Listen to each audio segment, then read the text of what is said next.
कनकपुर नगर के एक छोटे से गांव में विमला नाम की एक औरत रहा करती थी। विमला की शादी होते ही 2 हफ्ते बाद उसके पति की मौत हो गई थी।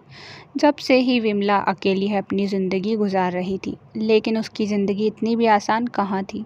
वहाँ हर रोज़ मेहनत करने के लिए दूसरे गांव में जाया करती थी, क्योंकि उस गांव में तो उसे कोई काम भी देने को तैयार नहीं था। सारे गांव वालों ने तो उससे बोलना ही छोड़ दिया था। अरे, तू हमारे गांव के लिए अपशगुनी है, तुझे पता है, अपने पति को खा गई, अब हम सबको खा जाएगी।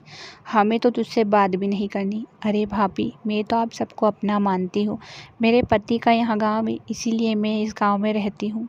मैं उनकी जगह अपना फ़र्ज़ निभाना चाहती हूँ। अरे कौन सा फ़र्ज़?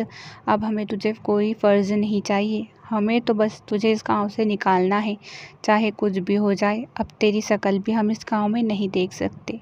बेचारी विमला का इस दुनिया में कोई भी नहीं था। उदास विमला गांव के एक तालाब के किनारे बैठी हुई रोने लगती है, क्योंकि ना तो उसके पीहर में कोई उसका साथ देता था और ना ही ससुराल में अब पति ने भी उसका साथ छोड़ दिया था।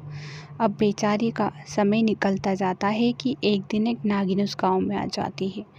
नागिन गांव वालों से बोलती चालती है, लेकिन जैसे ही वह विमला के पास पहुंचती है तो उसे विमला से बातें करना अच्छा लगता है। अरे विमला, तुम तो बड़ी ही अच्छी अच्छी बातें करती हो, लेकिन सब तुम्हें इस गांव में अपशगुनी क्यों कहते हैं? क्या बताऊँ नागिन माँ, सारे गांव वाले तो मुझसे जैसे बोलना भी पसंद नहीं करते।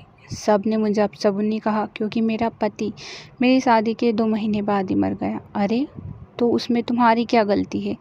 नागिन और विमला दोनों ही काफ़ी देर तक बातें करती है। नागिन विमला की सारी परेशानियां समझती है और विमला भी उसके साथ बात करती है। कुछ समय बीतता चला जाता है। अब विमला उसे अपने घर ले जाकर तरह तरह के पकवान खिलाने लगती है। नागिन को विमला के साथ इतना अच्छा लगता है कि अब तो उसका जैसे कोई विमला के साथ गहरा नाता ही जुड़ जाता है। वह विमला से कहती है, विमला, अब तो मुझे तुम बहुत ही अच्छी लगने लगी हो। मैं चाहती हूँ कि तुम मेरे साथ जंगल में चलो, हम दोनों साथ में ही रहेंगे। तुम्हें पता है कि तुम मेरी बहन के समान हो। अब तो मैं तुम्हें छोड़ भी नहीं सकती इस हालत में, लेकिन मैं ये गांव नहीं छोड़ सकती, क्योंकि इस गांव से मेरा गहरा नाता है। ये मेरे पति का गांव है।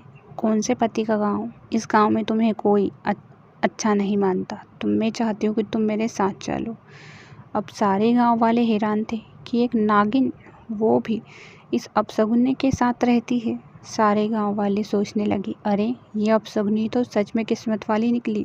इस नागिन के पास तो काफ़ी शक्तियां हैं। यहाँ इस अपशगुनी को दे देगी तो हम सबका पता नहीं यहाँ क्या हाल करेगी। यहाँ तो एक अपशगुनी है, लेकिन नागिन ने इसे पसंद किया और यहाँ इसे दोस्त बना रही है। अरे मैं खुद ही हैरान हूँ कि नागिन का इतना गहरा रिश्ता इससे कैसे बन गया। नागिन और दोनों ही अब उस गांव को छोड़कर हमेशा हमेशा के लिए चले जाते हैं। विमला को अब नागिन अच्छे से रखती है और वहाँ दोनों बहनों की तरह रहती है। कहानी पसंद आए तो चैनल को सब्सक्राइब करें।